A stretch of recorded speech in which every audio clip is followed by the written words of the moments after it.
아무리 행정부 수장이 내가 원하는 정책을 발표한다 하더라도 사실상 민주당이 키를 가지고 있다 보니까 현실적으로 바꾸지 못해요. 저는 결론부터 말씀드리자면 지금 움직여야 된다고 생각합니다. 가격이 괜찮은 매물이 나올 때 사야 되는 거지, 남들이 다 사야 되는 거 알고 있어. 그때 살려고 할 매물이 있나요? 없나요? 이미 늦었죠. 늦었죠?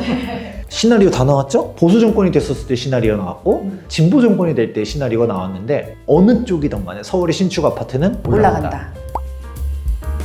네, 안녕하세요. 위파인드 정유주입니다. 대선 이후에 부동산 시장을 어떻게 대응할 건지를 조금 알아봤는데요. 실전 투자를 어떻게 해야 될지 얘기를 조금 나눠보는 시간을 갖도록 하겠습니다. 이제 서울 지역 안에서도 재개발이나 재건축 시장이 요새 조금 어떤지 먼저 조금 설명을 해주시면 좋을 것 같아요. 재개발 재건축 시장 분위기는 현재 괜찮습니다. 우리가 여기서 말하는 괜찮다의 의미가 사람마다 조금 다를 수는 있겠지만 지금 신축 아파트가 엄청나게 올라가고 있거든요.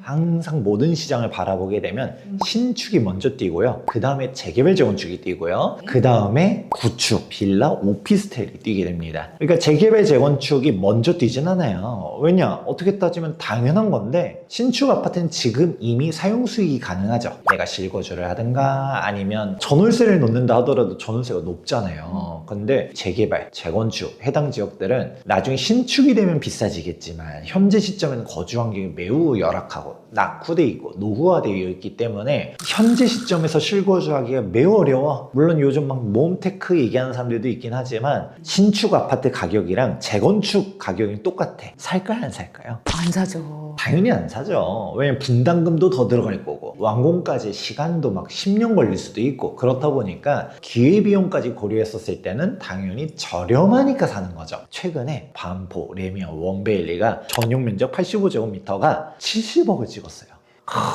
40평대는 지금 100억 넘겼잖아요. 반포 가격이 뛰니까 잠원동 재건축 가격이 뛰는 거고요. 압구정. 압구정은 압구정도 계속 올라가죠. 토지거래 허가구역이고 뭐고 간에 그냥 올라갑니다. 인근 신축 아파트 가격을 보면서 재개발 재건축 가격이 추종을 하면서 움직입니다. 그러니까 이미 상급지에 있는 재개발 재건축 가격은 많이 올랐어요. 그러면 사람들이 다음 급지에 올라갈 때가 어딘가 당연히 생각을 할 것이고요. 신축 아파트 중심으로 올라가다 보니까 뭐 강남권역이 좋은 거 다 알아도 우리가 압구정 좋아요 라고 해도 살 수 있을까요? 한 번에 접근하기는 어려운 것 같아요.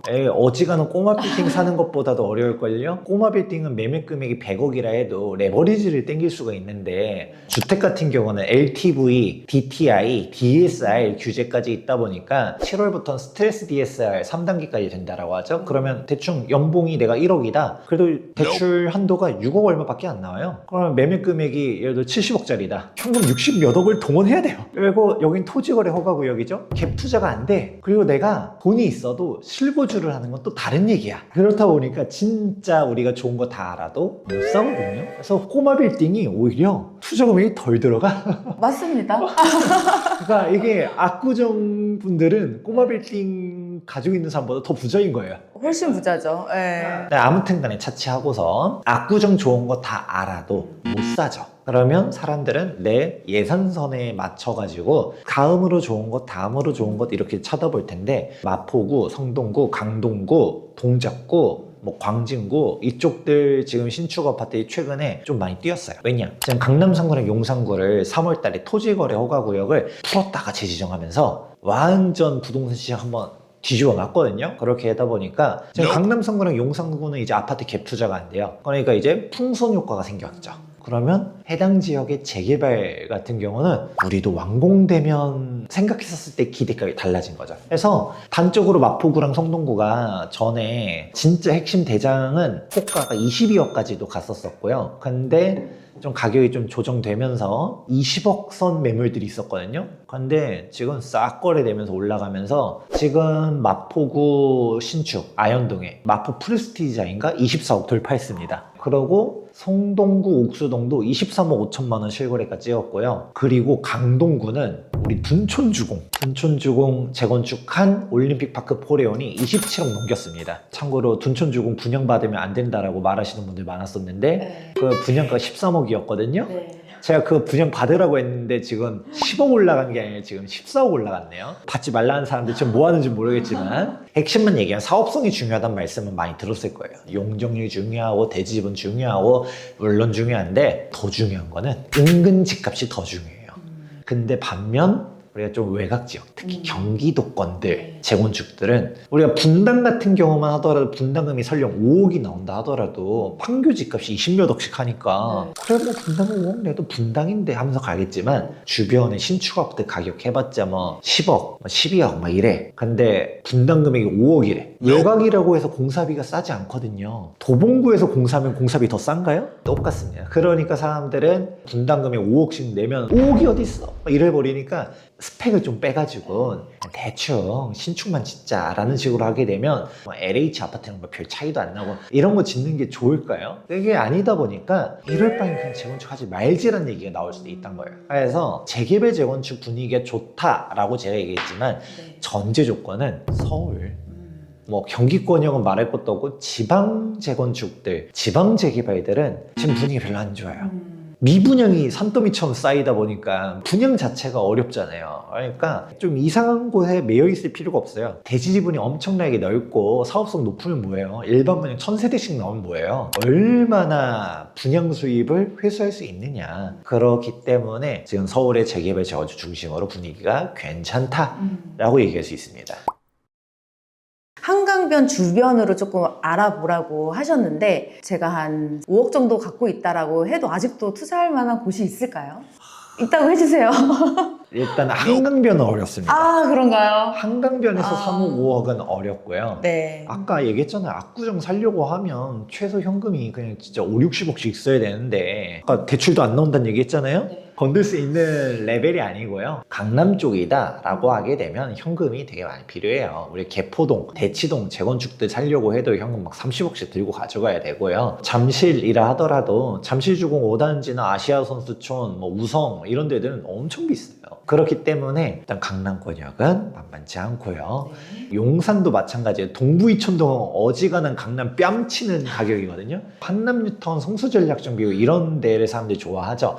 여기는 그나마 양심적이에요. 물론 여기 양심의 기준은 사람마다 다를 수는 있겠지만 여기는 그래도 현금이 한 20억 중반이면 간다. 뭐 성수는 아직 현금 20억 초반이면 갈 수 있고요. 한남은 그래도 20억 중반에서 대출 좀 땡기는 식으로 그게 갈 수가 있는데 동작구 흑성뉴타운에 가려고 해도 현금이 17억, 18억씩 필요하고요. 그리고 노량진 뉴타운에 가려고 한다 했었을 때도 구역에 따라서 차이는 좀 있겠지만 현실적으로 12억에서 15억씩도 현금이 필요합니다. 이 얘기를 들어보면 일단은 한강변 라인들은 조금 우리의 손을 벗어났겠다라는 생각을 좀 하시면 좋을 것 같고 아유 무슨 천상계 얘기를 하고 있어. 난 돈이 안 돼 라고 하면 서대문구 부가연 뉴타운이 좀 나쁘지 않거든요. 여기가 현재 9억에서 10억으로 투자할 수가 있고요. 동대문구 이문이경 뉴타운이 이문 4구역이라든지 청량리 7구역이라든지 8구역이라든지 이런 데들 가려 했었을 때도 우리가 기본적으로 33평형을 원하잖아요. 33평 가려면 7, 8억씩은 현금 필요하고요. 25평형을 가는 매물들은 5억은 좀 빠듯하지만 5억 후반 정도 되면 잘하면 갈 수 있는 정도. 그럼 이제 어디까지 가야 되냐? 성북구를 가야 그래도 약간 조금 얘기가 나옵니다. 성북구에 장인뉴타운이 있는데 장인뉴타운에서도 장위 4구역은 이제 입주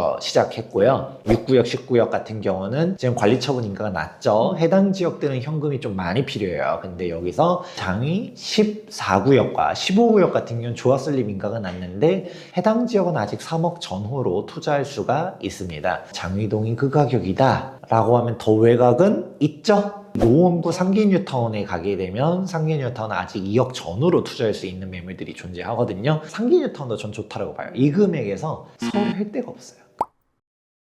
그러면 만약에 소장님께서 똘똘한 한 채 이 재개발 지역 중에 뭐 반포도 있을 거고 한남동도 있을 거고 압구정도 있을 건데 조금 선호하시는 지역이 있나요?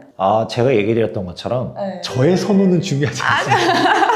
가고 싶어도 갈 수가 없기 때문에 아니 뭐 누가 예를 들어서 거꾸로 물어볼게요. 갑자기 은인을 만났어. 귀인이 나타나서 제가 아파트 아무거나 하나 드릴게요. 뭐 고를 거예요? 저는 압구정. 볼 것도 없이 무조건 압구정입니다. 아, 그래요? 지금은 네. 반포가 네. 신축이니까 당연히 네. 비싼데 나중에 압구정 재건축 되면 압구정이 당연히 제일 비쌀 거라는 거 아무도 부정 못해요. 근데 제가 아까도 얘기했던 거 압구정 좋은 거 우리가 몰라서 안 하는 거 아니잖아요. 네. 생각보다 압구정을 가기가 쉽지가 않아요. 일단은 자금적인 여력도 있고 토지거래 허가구역 때문에 실거주해야 되는 것도 있고, 그래서 개인적으로는 저는 한남뉴타운이랑 성수전략정비구역 둘 중 하나를 가는 게 제 목표예요. 저도 지금 제 부동산 투자를 한 게 있거든요. 그래도 잘하면 2, 30억 정도는 이제 모을 수가 있을 것 같아요. 그러면 그거 다 모아서 한남뉴타운이나 성수전략정비에 몰아넣는다. 그게 그나마 압구정이랑 반포는 못 가도 한강변의 핵심 지역을 갈 수 있는 마지막 기회라고 저는 보고 있습니다. 보통 저희가 이제 건물 산다고 상담 주시는 분들께서 현금 한 20억, 30억 정도 갖고 계시는 분들이 그 한남동이나 성수동 재개발 투자를 할 건지 건물을 투자를 할 건지 되게 고민을 많이 하세요. 그런 곳에 건물 투자를 또 하시고 싶어 하시는 분들이 있어요. 그런 분들께 조금 조언을 한마디 해주시면 좋을 것 같거든요. 제가 건물은 잘 모르긴 해요. 근데 재개발 지역에 건물 투자하시는 분들은 생각보다 많습니다. 기본적으로 근생은 주택을 못 받아요. 원칙적으로는 주택이 주택을 받는 게 원칙, 네. 상가는 상가를 받는 게 원칙입니다. 그런데 어쨌든 건물 정도 되면 감정평가 금액이 엄청나게 높거든요. 그럼 감정평가 금액을 고려하게 되면 우리가 원칙적으로 상가를 받아야 맞지만 감정평가 금액이 조합원 최소 분양가 이상일 경우에는 주택을 받을 수가 있어요. 그런 식으로 주택을 받을 수 있는 권리로서 우리가 꼬마 빌딩을 접근하는 거예요. 우리 1부에서 세금 관련된 얘기를 쭉 하긴 했었지만 정권이 누가 되냐에 따라서 다주택자 규제가 다시 강화될 수도 있다라는 얘기를 해드렸잖아요. 종부세 두들겨 맞고 양도세 중과 두들겨 맞고 팔아서 남는 게 없거든요. 그런 상황 속에서 건물을 샀더니 아파트를 준다네? 그러면서 사는 사람들이 또 있다. 네, 그러면 제가 생각했을 때 그런 재개발 지역에 좋은 물건을 재개발 투자로 조금 투자 관점에서 말씀을 드릴 수 있을 것 같다라는 생각이 드는데요. 저희 채널이던 이제 대표님 채널이던 다 부동산에 관심 있는 분들이기 때문에 재개발, 재건축, 뭐 부동산 투자를 하시는 분들께 조언을 해주실 게 있다라고 하면 어떤 게 있을까요? 일단은 결국은 결정은 내가 해야 된다. 그리고 빠르게 판단을 해야 된다라는 말씀들을 해드리고 싶어요. 우리가 남의 얘기를 듣는 거는 되게 중요해요. 그런데 공부를 너무 많이 하면 또 못 사요. 맞아요.